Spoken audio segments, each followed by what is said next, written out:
गांव शिवपुर के किनारे एक पुराना तालाब था, नीलसर कुंड।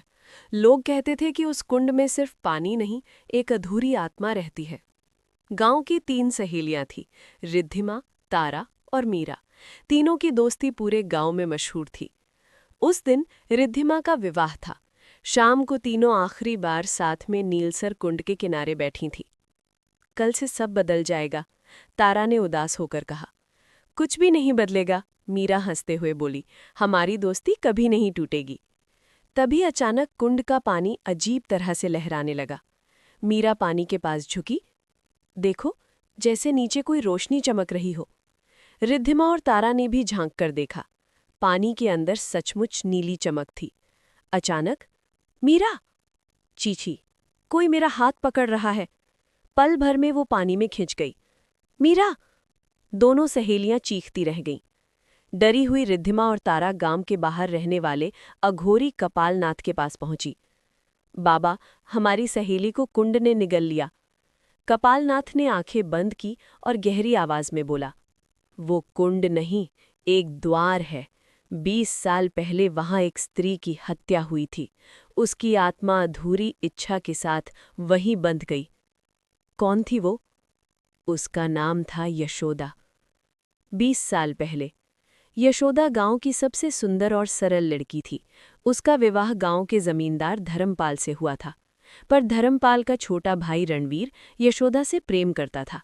ईर्ष्या में उसने एक रात धर्मपाल की हत्या कर दी। यशोदा ने सब देख लिया। रणवीर ने उसे भी मारकर उसी नीलसर कुंड में फेंक दिया। मरते समय यशोदा ने कहा, मेरी आत्मा न्याय लिए बिना नहीं जाएगी।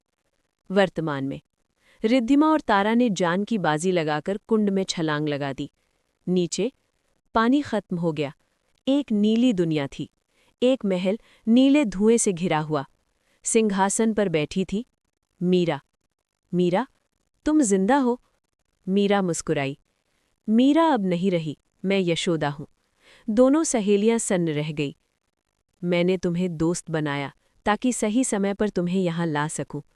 तुम्हारे पिता रणभीर के बेटे हैं, जिसने मेरा घर उजाड़ा। आज मैं उसकी संतान से उसका दर्द छीनूंगी। उसी समय रणवीर और कपालनाथ भी वहां पहुंचे। रणवीर कांपते हुए बोला, मुझे माफ कर दो, मैं पापी हूं।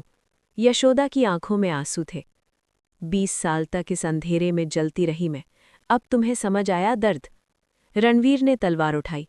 अगर बदला चाहिए तो मुझसे लो। तारा आगे बढ़ी। नहीं, पाप का बदला पाप से नहीं, सच से होगा। रिद्धिमा ने अपने पिता की ओर देखा। सच बोलिए, क्या आपने ये किया था? रणवीर रो पड़ा। हाँ, मैंने ही किया था। सच सुनते ही नीली दुनिया कांपने लगी। यशोदा की आंखों से आंसू बह निकले। अब न्याय हो गया। उसने मंत्र पढ़ा, नीली दुनिया टूटने लगी। तीनों सहेलियां कुंड के बाहर थीं। मीरा अब सामान्य थी। रणवीर गांव की पंचायत में जाकर अपने अपराध स्वीकार कर चुका था। नीलसर कुंड अब शांत था, क्योंकि अधूरी आत्मा को मुक्ति मिल चुकी थी। रिद्धिमा का विवाह हुआ, पर उसने विदा होते समय कुंड की ओर देखा और धीरे से कहा, सच्चाई ही सबसे बड़ी शक्ति है। और दूर हवा में जैसे एक मीठी आवाज गूंजी, अब मैं मुक्त हूं।